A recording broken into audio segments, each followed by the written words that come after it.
This is a desoldering pump. It's a very cheap and not good desoldering pump. And if you have seen some of my previous videos, you know that I damaged a circuit board when using it. Or rather, I damaged it when using a desoldering wick. But I was using the desoldering wick because this sucker didn't get rid of all the solder. The damage was repairable, but the experience was not enjoyable. So to prevent that from ever happening again, I thought I needed some better desoldering equipment. And I found this. This is a desoldering pump with a heated tip. So the tip will heat and melt the solder, and then you just press the button and suck it out. It cost 12 euros on Amazon, so this is a very cheap solution. But hey, it can't be worse than the old pump. Now, preferably you should have a proper desoldering station that has a temperature controlled tip and a little electric pump to suck things out. But those are very expensive. The sites where I usually buy components, they have desoldering stations, but they cost thousands of dollars. I can't afford that. This is, after all, only a hobby. But then I found something called a ZD915 on Amazon. And I'm going, that's a desoldering station and it's not expensive. And even better than that, my local electronics shop had one of these on sale. So here it is. And this cost generally a little bit under 100 euros. And the question here now, is the first one I had that cost a couple of euros good enough? Or is the 12 euro one better? And is this 100 euro one really worth it? Let's do a little shootout. So I found these little switching power supplies, which I thought could be useful to desolder things from. There are some chips and stuff and connectors, the things that is hard to desolder. But hey, this one actually has plus and minus 12 volts. That's useful. Let's do this one. I'm never going to use that one. I even don't know what the output is from it. That seems good. So, baseline test. Soldering iron and cheap sucker. Well, you know, it basically works. You get the solder away. Maybe it takes a few tries, but it works.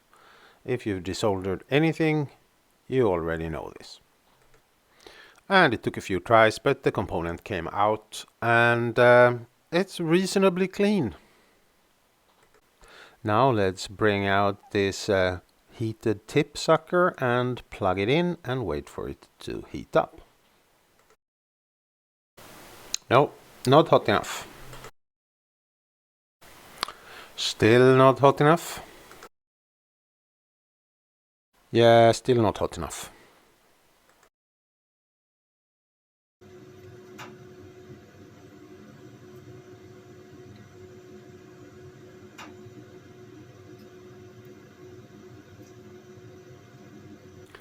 Okay, let's just test the desoldering station while we wait.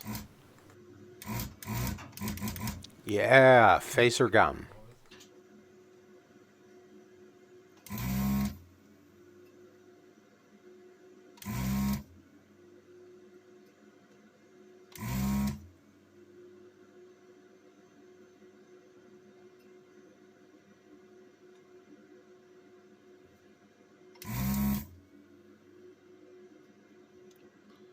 That was quick and easy, and in the end the component with 4 legs popped out without any problems whatsoever.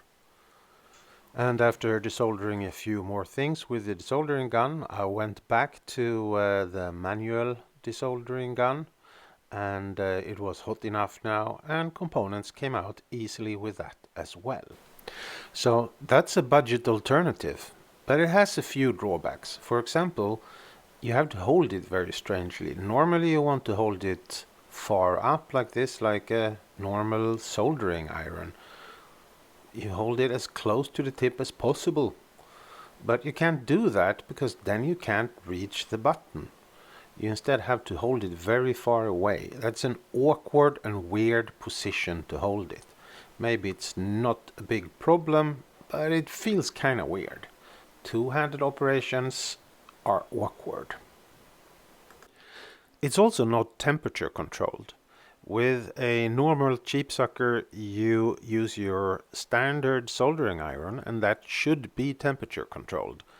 And then you can lower it for sensitive circuit boards. But with this yellow one, you can't. The temperature is what it is. So I did some more desoldering with all three tools to make up my mind of which one was best. And the boring conclusion is you get what you pay for. The $12 desoldering iron, it does a good job, but it's really slow in heating up, which is annoying, and you have to hold it in a weird way. And it's not temperature controlled, so that's a bit worrying if you're going to use this on expensive equipment. And if you have a temperature controlled soldering iron, then just using a normal cheap sucker will work. You'll have to do it several times, which means you might overheat the components. So again, this is nothing I would use on sensitive or expensive equipment. But other than that, it works, and it's very cheap. So I guess my conclusion is, if you only desolder things very rarely, then a normal solder sucker is fine. If you want to do a little bit of a bigger job, and especially if you're removing ICs or connectors with a lot of pins, then one of these heated tip suckers is going to make that a much faster and more enjoyable experience.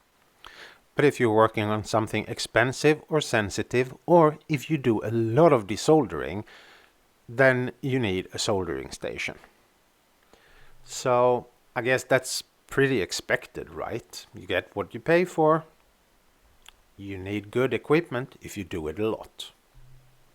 And with that completely unremarkable and unsurprising conclusion, this video is done, and see you next time.